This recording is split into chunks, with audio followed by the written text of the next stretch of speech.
Did you know you have 5 bodies? Yeah, you might have been taught growing up that you just have one body because you've been trained to believe that it's just this human body and this mind, these thoughts, that they're yours, and that this body right here is yours. While it's true, we do use this body like a vehicle, like a car, to get around in this so-called world. But as I learned from my friend David Bingham, which is very clear to me, he's very clear, I see it the same way, that really there's 5 bodies. We have our thought body, call that our mental body, where thoughts just come and go. But we're not actually those thoughts.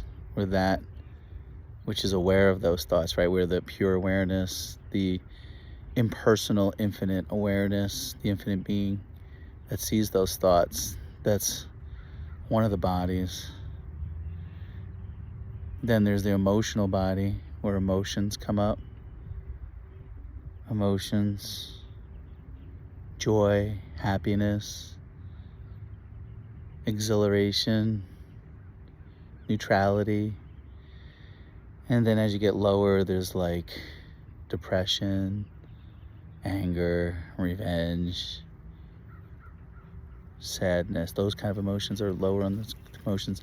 Really not true to your nature. True nature is joy, excitement. So follow your joy, follow your excitement. What feels really good, that's your true nature, and that's your inner knowing. That's your inner guidance as well. You don't need teachers and other things. You have your own guidance, your internal guidance. Your guidance isn't out there by some spiritual teacher or some doctor or some religious leader or some kind of education teacher. But you have an inner knowing. It's just an instant knowingness, and we call that your body of wisdom, your effortless being. Yeah, so you want to operate from the body of wisdom, because wisdom is just like you know it automatically. Just like you breathe, you know it. Instantaneous knowing. It's effortless. Effortless being. We're aware, we're awake, we're conscious, we're being. It's instantaneously. It just happens. It's just a knowingness. You just know. You know how you just know? You just know? That's effortless being, and just operating from that. It's only when we have to put forth effort that we enter into the mental body, the thinking body. And that's just mind. Mind is your thinking body. Mind can only comment as to what's already in the appearance and try to make sense of the appearance. But the true reality is that we always remain as the infinite being. We never incarnate into the human being. It's just one of the bodies that we have as a vehicle that we use, but our true nature is the infinite being, the effortless being, operating from effortless being.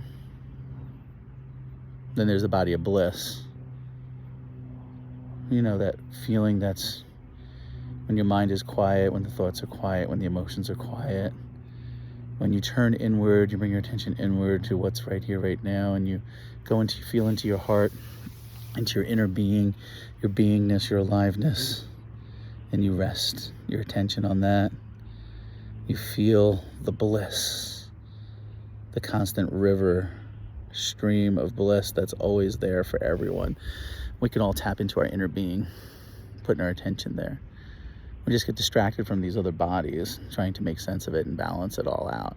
But the true reality is that we always remain as the effortless being, the impersonal, effortless being.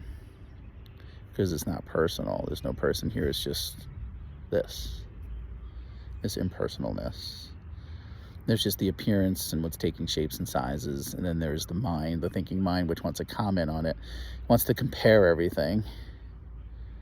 That's how you know it's the mind, because it's comparing it, it's trying to slice up the appearance and make sense of it by comparing it and trying to explain it and measure it and saying that I prefer this and I don't prefer that. It gets into polarities, it gets into duality.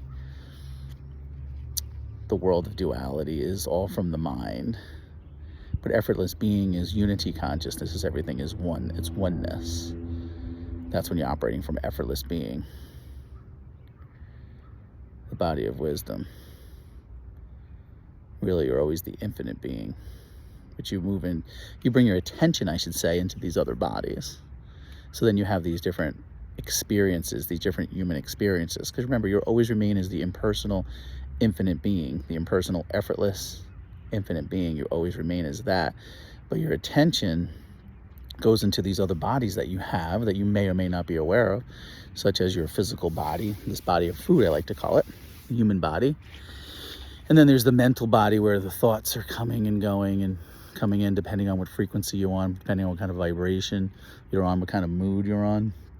Like if you're feeling good, feeling joy, you're going to have a stream of thoughts in that particular set that will flow into your mind. And then if you're feeling sad or depressed, you'll have another set of thoughts that will flow into your mind. But you're really not your thoughts, you're the witnessing of the thoughts, the impersonal witnessing of the thoughts, not the person that's witnessing the thoughts. That's why we say impersonal, so you don't get confused and think it's the person, because there is no person. It's just this. It's just what's immediate, what's happening. It's closer than your breath. Can you stop being now? No, because you're beingness itself. And really, what's wrong with right now, unless you think about it? That's when you go into the thinking body.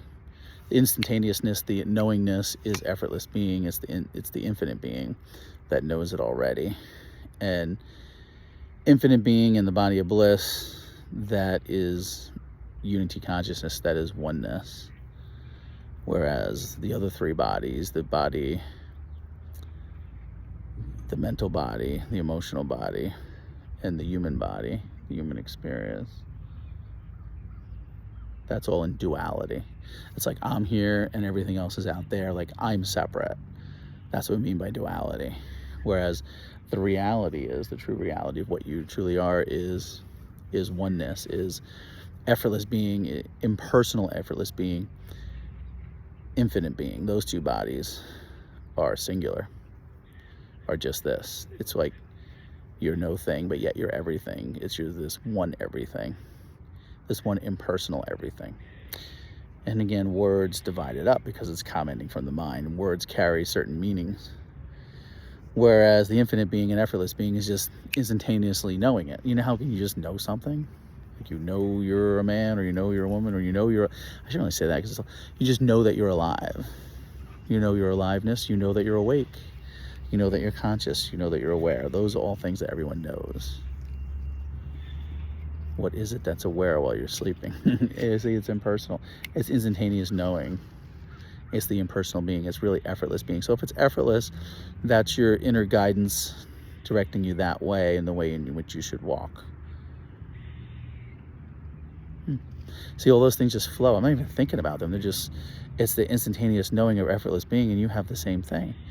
Once it's really a case of mistaken identity. You're just identifying with the mental body, the thoughts, thinking that you're the thoughts. And like Eckhart Tolle says, like, which I first learned was, oh, you're not your thoughts, you're that which is witnessing it, right? Even Eckhart Tolle in The Power of Now described that there was two there. There was one that was depressed and one that was observing the one that was depressed, right? So there's two different things. There's the impersonalness of just knowingness of what's there. But once you become consciousness, pure consciousness itself, and you identify with that, everything just flows nicely and all the bodies just light up the way that it should operate and flow naturally. Once you see through that mistaken identity and not being identified with the body-mind, the food body, the human body, the emotional body, the mental body, whereas you realize that you're the infinite being, the bliss body, which is shortly off of the infinite being, which is really the infinite being, but you can bring your attention into just bliss. You can just be blissed out and just go into that body anytime you want.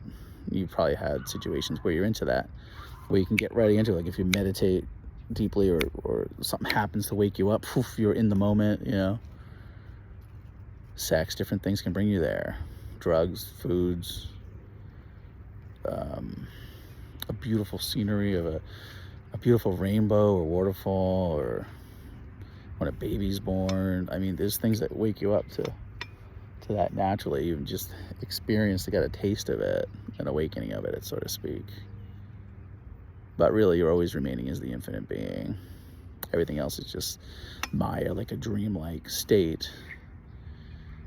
It's like a projection out here. Everything's a projection. Even this body mind is a projection that's coming from the infinite being, because we're all of us remain as the one infinite being, and everything else, the world and the universe and the different peoples that appear to be separate, are just a projection. It's just a one projection, a one consciousness, a one pure consciousness, a one infinite being, a oneness of the appearance that's made of consciousness, of pure consciousness, which you are.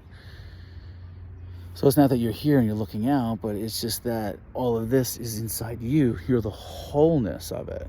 So you as the person, the idea that you have of yourself, the story that you've made up with your name, Rob, and his likes and his dislikes, that's all just a story. The different roles we play, it's all a story that we can know and see through, that we're the infinite being, just having a human experience. When you have an experience of something, it comes and goes. It feels real. There's a certain reality to it, I guess you could say, if you're experiencing it. But what you truly are, not who you are, because you're not a person. The question is, what are you? You're just this infinite being. It's beautiful love, it's beautiful joy, it's beautiful bliss. It feels like love. Like, you love everything because everything is you, right? You feel a joy, you feel like a warmness, like a kindness towards everything, like a joy, like a peaceful joy, like a peace, a certain bliss that's underneath everything. Everything's appearing and taking shapes and sizes and presenting themselves, but it's all consciousness, really. So it's all you. It's just the experience. You can make the human experience better by realizing the different bodies that you have. You can bring your attention into the different ones as you so choose, once you're aware of it. Once you see through it, it all just kind of falls in line. So then life becomes easy, effortless, joyful, peaceful, a lightness about it, nothing serious going on, kind of thing going on. So it's just this. So life's good. Know the 5 bodies. You know them. So you start off as the infinite being. That's what you truly always are. You may take your attention and put it into the bliss body, where that's all bliss and joy. You know, that feeling of blissed out or joyed out. Constant flow of that. You might move in and out of that body, and then you may go into, and that's all oneness, right? Singularity. Just this. Everything's whole and complete. Then you go into duality, into the other bodies, such as the mental body, where the thinking, thoughts coming, identifying with thoughts that are floating by. You're not your thoughts, but you can enter into those thoughts and then have the experience of those thoughts. And as you're having those thoughts, then you go into the emotional body, where you experience the different emotions: joy, peace, love, or it could be anger, revenge, fear, depression, right? Depending on the thoughts that you're having, depending on the frequency that you're at, depending on what you're feeling, what you're thinking about predominantly, and what you believe, your beliefs. Belief is just a thought that you keep thinking. But once there's a clear seeing, a knowingness of your true nature, that you're the infinite being, infinite love, infinite peace, infinite joy, infinite oneness, infinite completeness, wholeness, impersonal beingness, impersonal. I say impersonal because it's not the person that knows this, it's the quiet silence. You see, right here, right now, bring your attention, don't take my word for it, just experience it for yourself. What's right here, right now? There's a quiet silence. It's attributeless. It's infinite. It's whole, it's complete, it's peace, it has everything, it's joy, it's love. It's just here. Quiet knowingness here, and you know it automatically, right? Infinite beingness and knowingness, effortless being that you go into. So you have the bodies. You have the infinite being, the body of bliss. So you have the body, which is the infinite being, the body, that's one, and then you have the body of bliss, and then you have the body of effortless being, which is also known as the body of wisdom, right? Which we can operate from. That's where all the appearances are equally arising. Everything in the appearance is equally arising, equally. So you see it all equally coming up as one. You see the world as one, the universe as one, the trees, the different body minds of peoples and animals. You see it all as one appearance coming up, all oneness. So that's effortless being. And then you just effortlessly operate from that point. So there's oneness there. Then you move into duality once you go into the fourth body, which is the mental body, where the thoughts are. Thoughts separate. Thoughts start by comparing this person to that person, this item to that item. And then there's preference. Then you put a preference on something. I prefer to have this rather than that. I want this cookie rather than that cookie. I like this restaurant rather than that restaurant. I like this experience versus that experience. Now that starts getting you to duality, separation from the oneness of effortless being. So that's the fourth body, the mental body, the thought body. And then the fifth body is the emotional body, where your emotions are joy, peace, love. Then you go into those bodies and experience those emotions in your mind and in your feelings. You can feel it in your body. And then your fifth body is, or sixth, lost track, I don't know, counting for me. That would be the human body itself, called the food body, because it's just made up of food. The body itself isn't aware. You as the infinite being are aware of it as effortless being, everything arising effortlessly. Even this body mind sits within the effortless being, the oneness. So those are the 5 bodies. It's pretty cool, right, to know the different ones, because then you could consciously, purposefully go in and out of the different bodies, knowing that they exist and knowing how they work. But just remember, you're always remaining as the infinite being, so there's really nothing serious going on. But you can change the human experience if you know about the 5 different bodies, and then you can consciously go in and out of them and have the human experience how you want it, because you're the infinite being. You can have all the experiences you want. You're timeless. You were never born. You'll never die. Enjoy all the different experiences. Enjoy the knowingness that happens instantly. Operate from effortless being. It's joyful. It's relaxing. Everything that you want or think you ever need is just presented to itself at that particular moment. So everything's taken care of. It's just right here, right now. Everything you want or need is here at the moment that you need it. So trust in that. Have joy in that. Follow your inner guidance. Enjoy life. It's meant to be enjoyed.